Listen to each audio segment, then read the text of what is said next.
Dimanche 25 juin, le Mirror a annoncé que Sarah Ferguson avait été diagnostiquée d'un cancer du sein lors d'un contrôle de routine. La duchesse d'York et ex-femme du prince Andrew a été opérée avec succès dans la journée et se repose désormais à son domicile, en famille. C'est une nouvelle à laquelle les fans de la famille royale britannique ne s'attendaient sans doute pas. Ce dimanche, le Mirror a annoncé à la surprise générale que Sarah Ferguson avait été diagnostiquée d'un cancer du sein.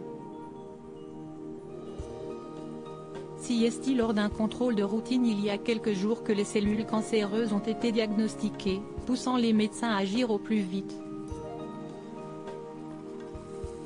Un scan qui a permis à son porte-parole de rappeler à quel point les mammographies régulières étaient importantes.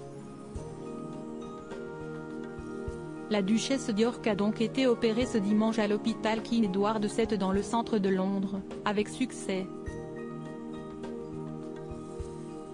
Son pronostic est bon en raison de la détection précoce du cancer, a indiqué son porte-parole.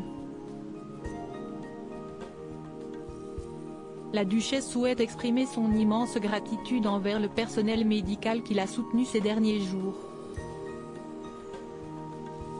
Elle veut également remercier le personnel impliqué dans sa mammographie qui a détecté le cancer, autrement asymptomatique, a-t-il ajouté.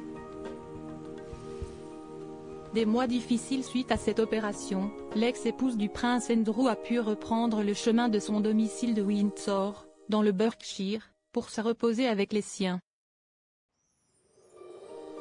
C'est en tout cas une nouvelle épreuve pour Sarah Ferguson, qui voit son clan se déchirer depuis quelques années, et le scandale autour de son ex-mari, accusé de viol sur mineur dans le cadre de l'affaire Jeffrey Epstein. La maman des princesses Béatrice et Eugénie s'est également retrouvée encore un peu plus en marge de la famille royale britannique suite à la disparition d'Elisabeth II, dont elle était restée proche. Ce qui n'est pas le cas du nouveau souverain Charles III, qui n'avait carrément pas convié son ex-belle-sœur à son couronnement le 6 mai dernier.